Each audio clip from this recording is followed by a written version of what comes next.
झारखंड और बिहार जैसे राज्यों में छठ पूजा तो बहुत ही धूमधाम से मनाया जाता है और उसका चहल पहल आप लोग को देखने को मिल रहा होगा। तो हैप्पी छठ पूजा वंस अगेन। बाकी आज एक क्लास भी देता हूँ, छोटा सा क्लास रहेगा, ज़्यादा बड़ा नहीं रहेगा। जनरल साइंस का क्वेश्चन है, लेकिन यह क्वेश्चन बहुत अच्छे लेवल का है। तमिलनाडु का टेट का एग्जाम हुआ था तो उससे क्वेश्चन सारा उठाया गया है। यह वीडियो का पार्ट नंबर 29 रहेगा, प्लीज में विजिट कर लीजिएगा। कम से कम ना आप लोग जनरल साइंस का और कंप्यूटर का लेक्चर रिवाइज कर लीजिएगा। जेएसएससी के वेरियस एग्जाम में काफ़ी ज़्यादा आपको फायदा होगा। बाकी पीएससी सीरीज का पार्ट नंबर 33 कल अपलोड मैं कर चुका हूँ, तो उसको देख लीजिएगा टाइम मिलेगा निकाल के, क्योंकि व्यस्तता तो आपको है बट आपको देखना पड़ेगा, नहीं तो कल एक और लेक्चर आ जाएगा। बाकी यहाँ पे यह एटमॉस्फेयर का जो लेयर है उसको क्यों लिया गया है और मधुमक्खी यहाँ पे क्या कर रही है, क्वेश्चन है इस पर, तो आज आपको पता चल जाएगा। जैसे सीजीएल और एसआई के एग्जाम में काफ़ी लेक्चर फ्रूटफुल रहेगा, 20 क्वेश्चन यहाँ से बनेंगे। Okay then let's get. बाकी पीडीएफ टेलीग्राम से डाउनलोड कर लीजिएगा और वीडियो को एक लाइक जरूर दे दीजिएगा, हमारी खुशी और समृद्धि के लिए आवश्यक है, क्योंकि मैं भी तो आपकी समृद्धि के लिए और खुशी के लिए कामना तो करते रहता हूँ। A current of 0.75 ampere is drawn by the filament of an electric bulb for 5 minutes. Find the amount of electric charge that flows through the circuit. एक बल्ब का फिलामेंट है, 5 मिनट के तक जो है से 0.75 एम्पियर धारा लेता है, तो आवेश कितना होगा। सिंपल सा कहानी है, करंट का तो पढ़े होंगे आप लोग, I is equal to Q upon T, पढ़े हैं ना। Rate of flow of charge is called electric current. Okay तो देख लीजिए यहाँ से अगर Q निकालते हैं तो क्या आ जाएगा, Q is equal to I T आ जाएगा। तो आई टी यानी कि आई में टी से मल्टीप्लाई करना है। करेंट है आपका 0.75। इसमें टाइम, देखिए कभी भी न्यूमेरिकल सोल्व करते हैं ना, तो एक बात जो सबसे पहले आपको ध्यान में रखना है, जितना भी क्वांटिटी आप ले रहे हैं सबका एसआई यूनिट में ही लेना है। जैसे कि मान लेते हैं कि मास है केजी में होना चाहिए, वेलोसिटी लेते हैं तो मीटर पर सेकंड में होना चाहिए, करंट है तो एम्पियर में होना चाहिए, अगर टाइम है तो उसको सेकंड में होना चाहिए, क्योंकि टाइम ज़्यादा दिक्कत करता है। वो कभी कभी आपको सेकंड में दे देते हैं, मिनट में देते हैं या फिर आवर में भी दे देते हैं, तो इसका एसआई यूनिट बहुत जरूरी है, अदरवाइज आपका न्यूमेरिकल गलत हो सकता है। तो प्राइमा फेसी सबसे पहले यही ध्यान रखिएगा कि वो एसआई यूनिट में है या नहीं है। तो लेते हैं टाइम को, टाइम कितना है 5 मिनट, यहाँ भी एसआई यूनिट नहीं था, इसको सेकंड में कन्वर्ट कीजिए 60 आ जाएगा। डेसिमल यहाँ से हटाइएगा तो यहाँ पे 20 नीचे आएगा, इसको अगर हटाया जाए तो यहाँ से 0 से 0 कैंसिल, 5 से 2 कैंसिल, 2 3 जा यहाँ से कट जाएगा। ओके तो 75 × 3 कीजिएगा तो 225 आएगा, क्या कूलम ना। चार्ज का एसआई यूनिट कूलम होता है और करंट का एसआई यूनिट होता है एम्पियर ना, जो कि एम्पियर कूलम पर सेकंड के बराबर आता है, यही एम्पियर होता है। एम्पियर जो होता है से इलेक्ट्रिक करंट को मापने का डिवाइस, एमीटर जो होता है से इलेक्ट्रिक करंट को मापने का डिवाइस होता है, इसको हमेशा सीरीज में कनेक्ट किया जाता है। दोनों यहाँ पे स्केलर क्वांटिटी है ना, अदिश राशि, करंट और आवेश दोनों। ओके आंसर इसका सी हो जाएगा 225 कूलम। क्वेश्चन 2 देखा जाए, the fuse of a wire found in electric circuit is an alloy of lead and tin. तो क्वेश्चन इंपॉर्टेंट है, जो फ्यूज वायर होता है किससे बना होता है, तो लेड प्लस टिन से बना होता है, PV plus SN. Because of, तो क्यों जो है से आप लोग एलॉय यूज करते हैं पीवी प्लस एसएन का, due to high resistance and low melting point, high resistance and high melting point, low resistance and low melting point, low resistance and high melting point. देखिए हम चाहते हैं, resistance तो आप लोग पढ़े होंगे इस तरह का होता है। रेजिस्टेंस करता क्या है एक्चुअली में, रेजिस्टेंस जो होता है सिर्फ फ्लो ऑफ जो इलेक्ट्रिक करंट का फ्लो होता है उसको रोकता है। तो रेजिस्टेंस जितने ज़्यादा हाई होगा ना, वह तार उतना ही ज़्यादा गर्म होगा। जैसे अगर मैं बात करूंगा नाइक्रोम का वायर अगर बोलिएगा, तो नाइक्रोम का वायर का रेजिस्टेंस बहुत ज़्यादा होता है, तो देखिए कितना गर्म होता है। नॉर्मल जो घर में आपका जो कॉपर वायर होता है वो यूज होता है, उसका उतना रेजिस्टेंस नहीं होता है जितना कि सब फिलामेंट का होता है, बल्ब का फिलामेंट। देखिएगा जो बल्ब का फिलामेंट होता है 3380 डिग्री सेल्सियस उसका मेल्टिंग पॉइंट होता है और उसका रेजिस्टेंस भी बहुत ज़्यादा हाई होता है। तो जितना ही ज़्यादा रेजिस्टेंस हाई रहेगा, वह जो है से रेजिस्टेंस हाई रहेगा, उतना ही ज़्यादा जो है से वह जल्दी वह गर्म होगा। तो नाइक्रोम का तार होता है या फिर बल्ब का फिलामेंट, जो ये बल्ब जो होता है ना टंगस्टन वाला, उसके बारे में बात कर रहा हूँ, तो सबका रेजिस्टेंस बहुत ज़्यादा हाई होता है, तो गर्म जल्दी होता है। तो एक तो प्रॉपर्टी होता है कि रेजिस्टेंस हाई हो जाता है और मेल्टिंग पॉइंट उसका लो होता है, तो दो प्रॉपर्टी के चलते जो है इसका यूज किया जाता है। ओके ना, देखिए दो चीज़ होता है, एक होता है शॉर्ट सर्किट होता है और एक होता है आपका ओवरलोडिंग। दो चीज़ होता है, अब जब भी सर्किट के बारे में बात करते हैं तो अगर कुछ गड़बड़ हो जाता है तो शॉर्ट सर्किट और ओवरलोडिंग दो चीज़ होता है। तो होता क्या है, शॉर्ट सर्किट में तार जो है सट जाता है, तो तार जब सट जाता है तो उस केस में क्या होता है कि इसका जो रेजिस्टेंस होता है ना वह शून्य हो जाता है, उस केस में रेजिस्टेंस 0 हो जाता है, तो करंट जो है बिना लगाम के घोड़ा हो जाता है, अपना मन से दौड़ने लगता है, तो यह पूरा चीज़ को बर्बाद कर देता है। ओके ना, तो इस केस में हो या फिर ओवरलोडिंग, आप लोग एक ही तार से यहाँ पे कुछ फ्रिज लगा दिए, यहाँ पे कूलर लगा दिए, यहाँ पे टीवी चला रहे हैं, यहाँ पे आपका लैपटॉप चल रहा है, इधर मोबाइल चल रहा है, पता नहीं क्या क्या चल रहा है एक ही तार से, तो ये तार जो बेचारा कितना सहेगा एक ही तार में, एक ही मतलब तार में आप लोग सब लटक गए तो टूटेगा ही ना। तो यही ओवरलोडिंग का कहानी होता है। तो दो केस में जो है ना, सिर्फ फ्यूज वायर जो है, एक तरह से फ्यूज बोल सकते हैं हम, काफ़ी हेल्पफुल होता है इस तरह के फेनोमेनन को, या बोल सकते हैं कि जो प्रॉब्लम हो जाता है सर्किट में उसको रोकने में काफ़ी हेल्पफुल होता है फ्यूज। समझ गए। तो हाई रेजिस्टेंस रहेगा तो क्या होगा, जल्दी गर्म हो जाएगा, और मेल्टिंग पॉइंट लो रहेगा तभी ना जल्दी गलेगा भाई। जैसे कि अब फ्यूज है, ऐसा फ्यूज होता था छोटा सा, तो मैं इस तरह का फ्यूज आता था, तो कभी गल जाता था ना, तो इसको कॉपर वायर में लगा देता था, मुझे अच्छे से याद है। तो जब जल्दी गर्म होगा तभी तो टूटेगा, और जब टूट जाएगा यहाँ से तो सर्किट ब्रेक हो जाएगा, सर्किट ब्रेक हो जाएगा तो आप जितना भी अप्लायंस लगा कर रखें उस सर्किट में सारा बच जाएगा, अदरवाइज समझ रहे हैं ना क्या होगा, आग लग जाएगा उसमें। तो आग तो लग ही जाता है, बहुत बार देखे होंगे आप लोग, सुने होंगे फिनोमेना ये सब। Calculate the number of moles in 81 gram of aluminium. 81 gram of aluminium में कितना मोल होगा आपको ये बताना है। देखिए एग्जाम में न्यूमेरिकल आपका आएगा, जेएसएससी का सीजीएल का एग्जाम में देखें या कोई भी देखिएगा, आप लोग को ना न्यूमेरिकल आता है, तो न्यूमेरिकल आप लोग को छोड़कर नहीं चलना है। जो ऑफिशियल पैटर्न है उसी के अकॉर्डिंग मैं आपको पढ़ा रहा हूँ, कोई भी फालतू चीज़ मैं नहीं पढ़ा रहा हूँ। ओके, तो इसको ध्यान रखिएगा आप लोग। वो सब चीज़ मेरा फर्स्ट माइंड में रहता है कि सिलेबस के अकॉर्डिंग जा रहा है कि नहीं जा रहा है। मैं कहीं से भी क्वेश्चन उठाता हूँ तो पहले उसको सिलेबस से, मतलब तो सिलेबस तो मेरे माइंड में है ही, तो उसको मैं मैच करता हूँ कि ये क्या आपके लिए यह जो है फ्रूटफुल, या आपके अकॉर्डिंग है या नहीं है, अदरवाइज क्वेश्चन को मैं लेता ही नहीं हूँ। तो ये सब क्वेश्चन आपसे पूछा जा सकता है, क्लास 9 से है।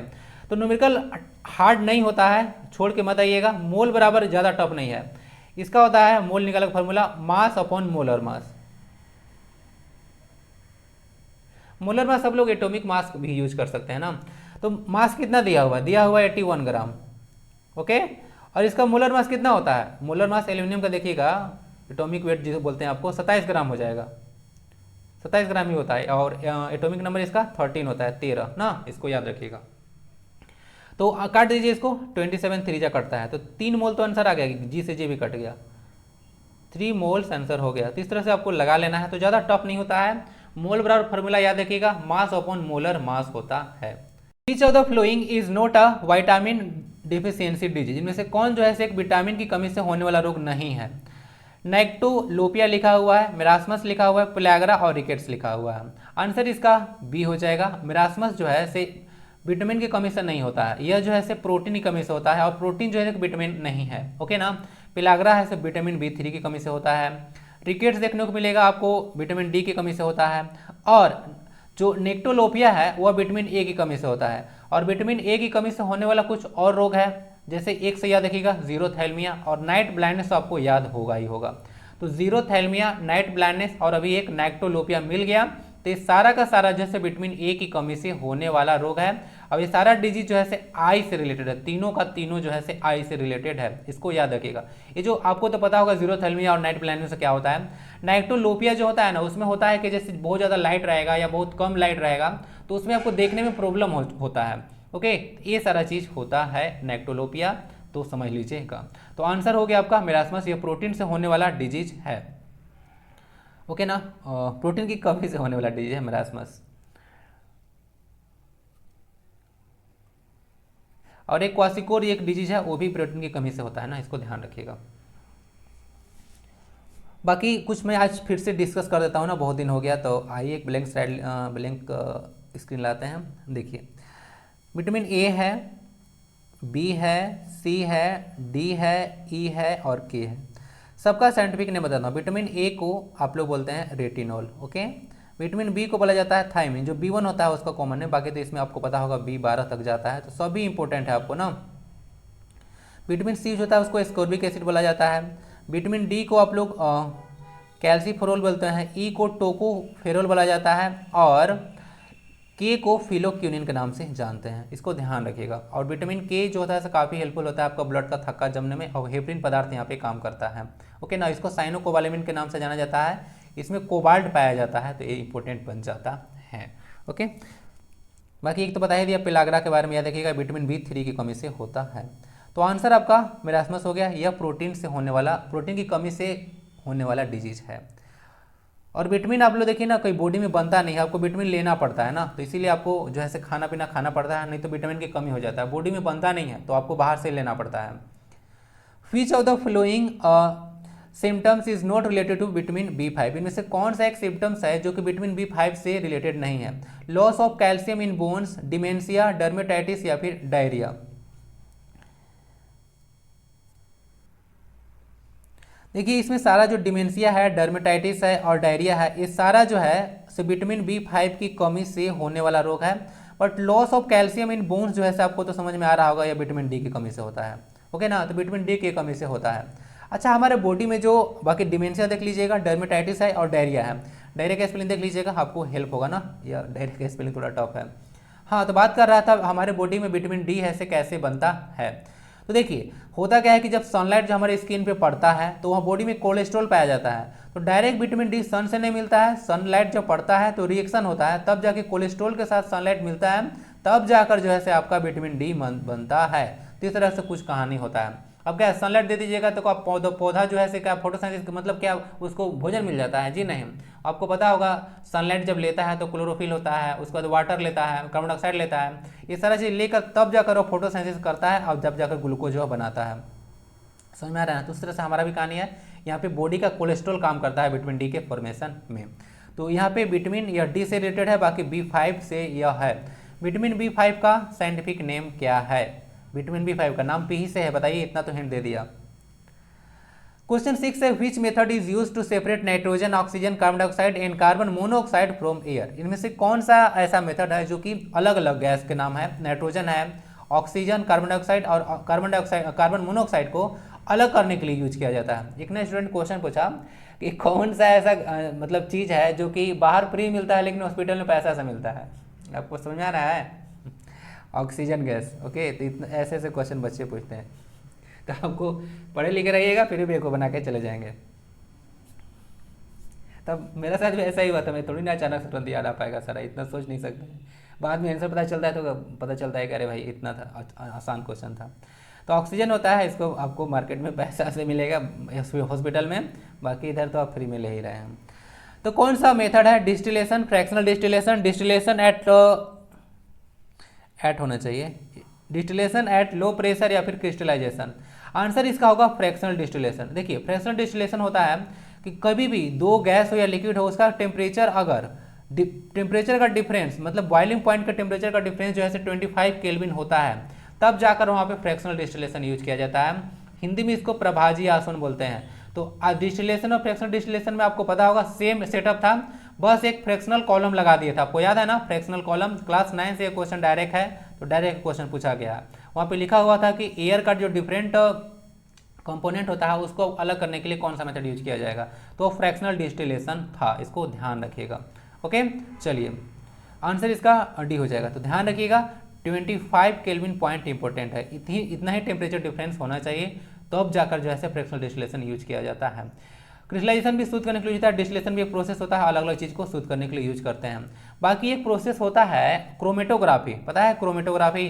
तो क्रोमेटोग्राफी का भी पूछेगा तो उसको बोल दीजिएगा कि यह जो डिफरेंट कंस्टिट्यूएंट होता है कलर्स का, कोई भी मान लेते हैं कलर उठा के ले आइए, तो उसका अलग अलग कलर, उसमें से बैगनी निकालना है, रेड निकालना है, येलो निकालना है, और भी कोई कलर निकालना है, तब जाके वहाँ पे क्रोमेटोग्राफी प्रोसेस यूज होता है। ओके, ध्यान रखिएगा। आंसर इसका फ्रैक्शनल डिस्टिलेशन हो गया। बाकी एक सब्लिमेशन प्रोसेस भी है, ये तो काफ़ी इंपॉर्टेंट है। वो ऐसे सारे सब्सटेंस जो कि कोई एक सबलाइम सब्सटेंस होता है जो कि सॉलिड से डायरेक्ट गैस में यह कन्वर्ट हो जाता है, तो वहाँ पे सब्लिमेशन जो है से यूज किया जाता है। जैसे कपूर है और बालू का मिश्रण दे देगा आपको, अमोनियम क्लोराइड और साल्ट दे देगा, तब जाकर जो है आपको यूज कर लेना है। कौन सा? Sublimation process. हिंदी में इसको ऊर्ध्वपातन बोला जाता है। During glycolysis 1 glucose yields dash number of ATP. बोला जा रहा है ग्लाइकोलाइसिस एक खुद में एक प्रोसेस है, तो 1 glucose yields dash number of ATP. कितना एटीपी यहाँ पे जो है एनर्जी रिलीज होता है? पता है हंस क्यों रहा हूँ? यहाँ पे ना गलती किया हूँ, यहाँ पे प्रक्रिया शब्द यूज नहीं होना चाहिए। ग्लाइकोलाइसिस खुद एक प्रक्रिया है, तो प्रक्रिया अलग से वर्ड डालना जरूरत नहीं है। सुपर प्लस होगा पीडीएफ में, इसको हटा दूंगा ना, ये सब कुछ पता होना चाहिए। छोटा छोटा मिस्टेक मैं कर देता हूँ, नहीं बताता तो लोगों को तो पता भी नहीं चलता। तो ग्लाइकोलाइसिस को थोड़ा सा क्लियर करते हैं ना। देखिए यहाँ पे ग्लाइको लिखा हुआ GLYCO, ग्लाइको का मतलब होता है शुगर। फॉर्मूला लिखिए जरा, लिखिए बता देते हैं तुरंत, टेंशन मत लीजिए। सब क्वेश्चन आज नहीं पूछूंगा, आप लोग आज ज़्यादा टेंशन में खुद हैं। तो ग्लाइको हो गया, फिर लाइसिस होता है। तो ग्लाइको मतलब होता है शुगर और लाइसिस का मतलब होता है ना एक तरह का ब्रेकडाउन उसका। तो जो ग्लूकोज का शुगर का जो ब्रेकडाउन होता है उसको ग्लाइकोलाइसिस के नाम से जानते हैं। C12H22O11 यही होता है आपका शुगर का फॉर्मूला, इसको ध्यान रखिएगा। चलिए, तो जो ग्लाइकोलाइसिस प्रक्रिया में इसका जब ब्रेकडाउन होता है तो जो एनर्जी रिलीज होता है ना वह 4 ATP एनर्जी रिलीज होता है। ATP को आपको पता है ना energy currency of the cell भी बोला जाता है। एडिनोसाइन ट्राइफॉस्फेट इसका फुल फॉर्म होता है। अब तो छोड़ूंगा नहीं, STP का फुल फॉर्म बताइए। ओके, STP का फुल फॉर्म बताइए, ATP का बता दिए, adenosine triphosphate, energy currency of the cell. Answer इसका 4 ATP होगा। डायरेक्ट इसको याद रखिएगा, 4 ATP ग्लाइकोलाइसिस प्रोसेस के दौरान जो है एनर्जी रिलीज होता है। ओके, 1 ग्लूकोज जब इसका ब्रेकडाउन होता है तो ओके ना।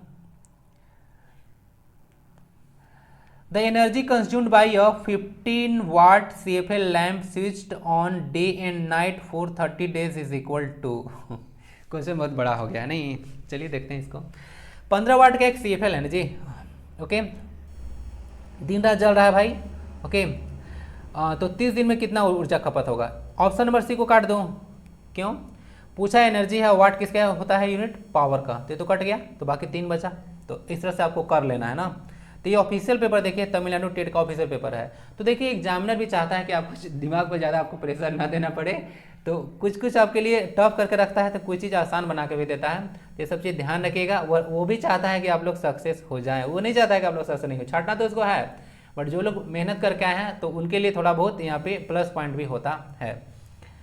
तो आइए देखते हैं फार्मूला। तो लिखा हुआ है यहाँ पे, लिखा हुआ नहीं है, आप लोग को पहले बताया हुआ था। Power is equal to energy upon time होता है।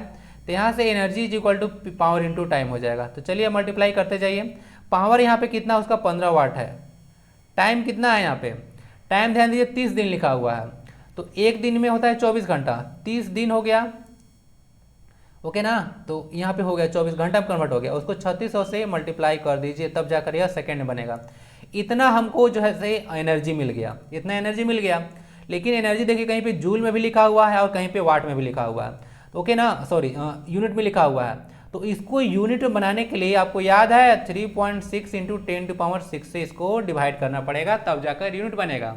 1 यूनिट याद है ना, घर में जो बिजली आता है वह 3.6 इंटू 10⁻6 जो है से जूल आता है, 1 यूनिट बिजली। तो इसको अगर यूनिट में कन्वर्ट करना होगा तो इतना से डिवाइड करना पड़ेगा। समझ में नहीं आएगा तो बताइएगा फिर से, बट इतना से इसको डिवाइड करना पड़ेगा, तब जाकर यह काम इसका होने वाला है। चलिए अब यहाँ से मैं ना हो गया, कोई दिक्कत तो है नहीं। 30 दिन है, 15 24 घंटा 30 दिन, और यहाँ पे 3600 सेकेंड हो गया 1 घंटा में। ओके, तो चलिए देखते हैं। देखिए यहाँ से इसको उठाइएगा, तो डेसिमल से हटाएंगे तो यहाँ पे 2 जीरो आ जाए, 1 जीरो और आ जाएगा। 2 जीरो 2 जीरो 4 जीरो कट गया, तो 4 जीरो कट गया, 6 जीरो था तो 2 जीरो यहाँ पे बच गया। इस तरह से देख लीजिएगा। अब उसके बाद 36 से 36 को यहाँ पे कट कर लीजिए। सारा जीरो खत्म हो चुका है। ओके, सारा जीरो जो है से खत्म हो चुका है। ये भी नीचे सिर्फ 2 जीरो बचा हुआ है। अब देखिए इसको काटिए, 36 भी कट चुका है आपका, तो आपका बचा हुआ है 15 into 24 और यहाँ पे 100 है। तो अगर इसको 5 से काटने चलें तो 5 3 जा आ जाएगा और 5 से यहाँ पे आ जाएगा 20 टाइम। ओके, अब इसको 2 से ही काट दीजिए, नीचे 10 रहेगा तो डिवाइड करने में आसानी होगा। यहाँ पे 12 होगा और यहाँ पे 10 होगा। ओके ना, तो कितना होगा? 12 3 36 या 108 आता है। 3 था यहाँ पे, 3 थोड़ी कटा था, 108 आया। नीचे 10 है तो 10.8, तो 10.8 यूनिट इसका आंसर हो जाएगा। तो इसको बना लीजिएगा, ठीक है। तो चला गया ऑप्शन नंबर बी। इस तरह से बना लेना है। सिंपल सा कहानी है, ज़्यादा कुछ नहीं करना है। पावर में टाइम से इसको मल्टीप्लाई कर दीजिए, आपका निकल जाएगा। 15 था आपका पावर, टाइम था 24 घंटा था 30 दिन के लिए, तो मल्टीप्लाई करना पड़ेगा। और चूंकि मैं यहाँ पे घंटा में है तो 3600 से मल्टीप्लाई करेंगे तो सेकेंड में बदलेगा। तो ये जो आएगा ना, जो आएगा वह जूल में आएगा। क्या आएगा? जूल में आएगा। जूल को यूनिट में कन्वर्ट करने के लिए इतना से डिवाइड करना होगा, क्योंकि 1 यूनिट में इतना जूल होता है। तो डिवाइड करेंगे तब जाकर ये यूनिट में कन्वर्ट होने वाला है। समझ गए? कोई दिक्कत आएगा तो जरूर बता दीजिएगा। पावर का असाइनमेंट वाट होता है, इसको ध्यान रखिएगा। 1 HP में 746 वाट होता है। ये क्वेश्चन ना बहुत ईजी है, लेकिन इतना बार पूछे है ना मत कहिए।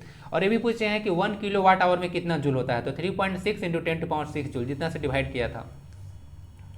The number of divisions on the Fahrenheit scale is, Fahrenheit का स्पेलिंग देख लीजिएगा थोड़ा सा। तो फ़ारेनहाइट स्केल पर जो विभाजन की संख्या होता है वह कितना होता है? 3200 80 या फिर 212? ये क्वेश्चन मुझे इतना अच्छा लगा ना, मत कहिए बहुत अच्छा क्वेश्चन है। फारेनहाइट स्केल पर विभाजन की संख्या कितना होता है? देखिए जो इसका रेंज होता है ना 32 डिग्री से लेकर 212 डिग्री तक होता है, क्योंकि हमारा बॉडी का टेम्परेचर इतना से ज़्यादा इतना से इतने के बीच में ही रहता है, तो फारेनहाइट स्केल पर इतना ही होगा। तो 32 डिग्री से 212 डिग्री ही रहता है। तो इतना इसका देखिए क्या होता है, रेंज होता है। लेकिन बोलता है कि कितना बार डिवीजन कीजिएगा, तो सेपरेट कीजिएगा तब तो मिलेगा। तो घटा के देखिए 180 आएगा। अब देख सकते हैं 32 भी ऑप्शन में डाल कर रखे हैं, 212 भी डाल कर रखे हैं, सब चीज़ डाला हुआ है। 180 इसका आंसर होगा, क्योंकि घटा के देख लीजिए 180 डिवीजन आएगा, यानी कि 212 से 32 180 इसको डिवीजन मिल जाएगा स्केल पर। ओके ना, इसको ध्यान रखिएगा। पीएच स्केल कितना होता है उसमें? 0 से 14 तक होता है ना, 0 से 14 तक होता है, यानी कि 14 डिवीजन देखने को मिलेगा पीएच स्केल का।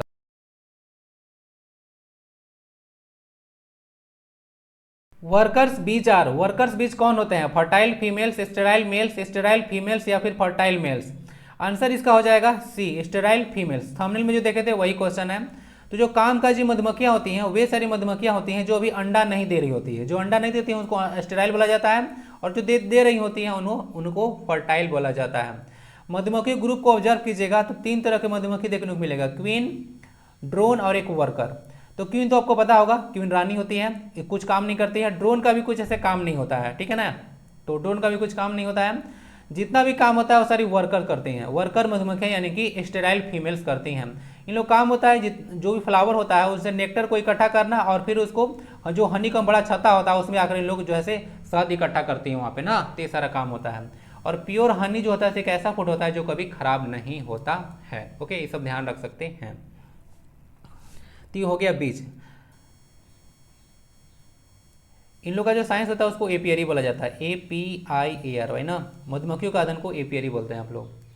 This gland is endocrine and exocrine in function, एक ऐसा ग्रंथि है जो कि अंतःस्रावी और बहिस्रावी दोनों है। तो क्वेश्चन बहुत ही पॉपुलर है, इंपॉर्टेंट भी है, आप लोग को पता होगा, और नहीं पता होगा तो जान जाइए, पैनक्रियाज है। ओके, पैनक्रियाज जो है इंडोस्राइन और एक्सोस्राइन दोनों ग्लैंड है। इंडोस्राइन ग्लैंड क्या होता है, एक्सोस्राइन ग्लैंड क्या होता है, जिनको पता है वो ठीक है, नहीं पता है तो आज बता देते हैं।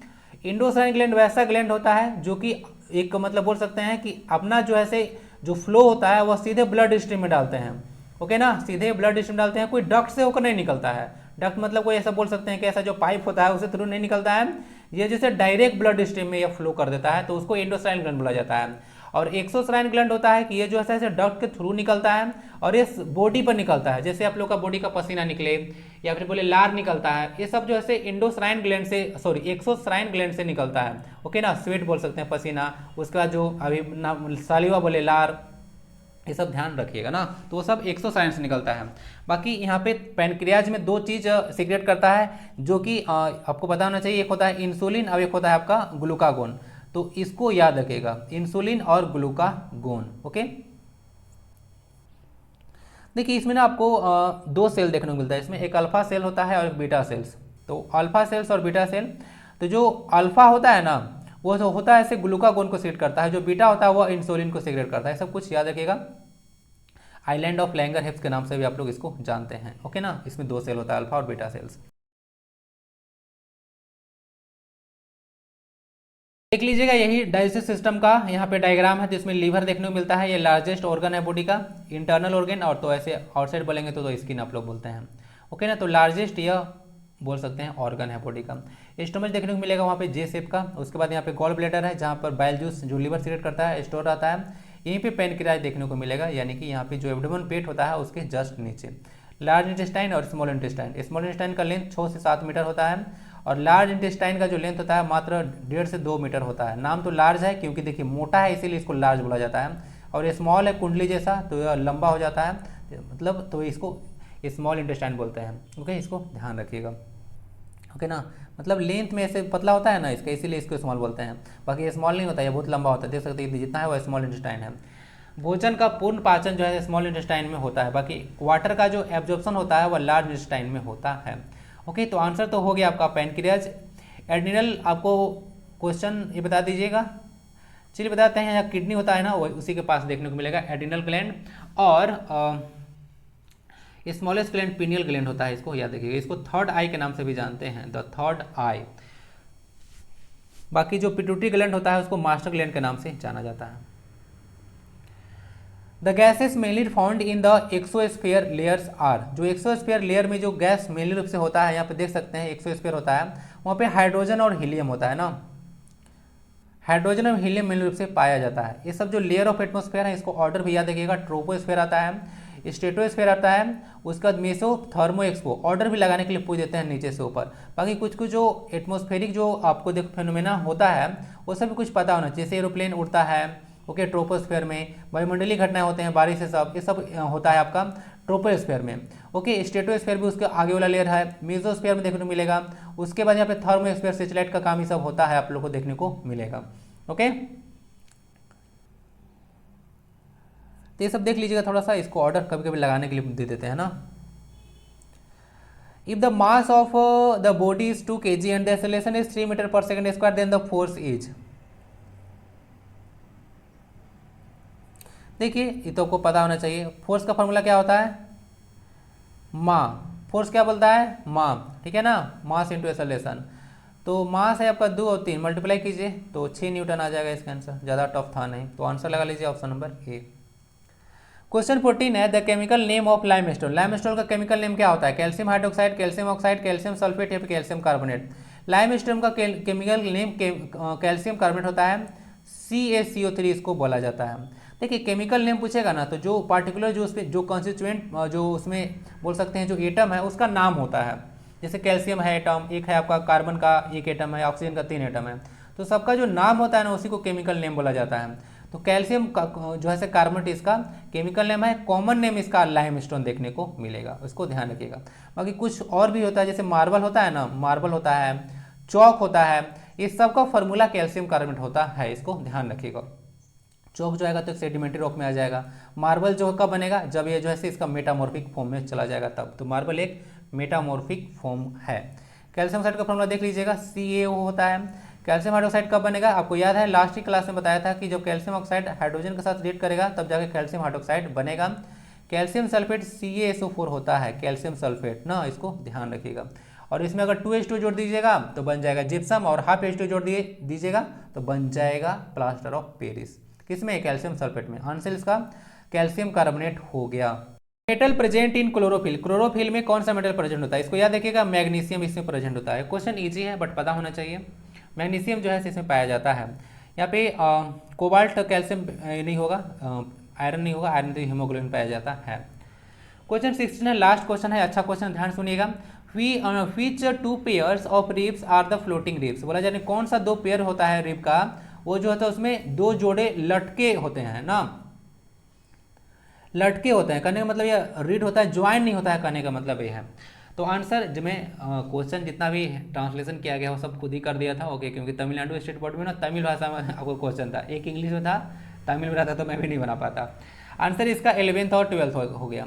तो जो 11th और जो 12th रिब होता है वह फ्लोटिंग होता है। आइए देखिए इसको, यहाँ पे कंप्लीट रिब है, 12 पेयर देखने को मिलता है रीड की हड्डी में, देख लीजिए यहाँ पे 1 से जो 7 तक रिब होता है ये जो है ट्रू रिब्स होता है, यहाँ पे देख लीजिएगा। और फॉल्स रिब जो होता है वह जो होता है 8 से लेकर 12 तक होता है।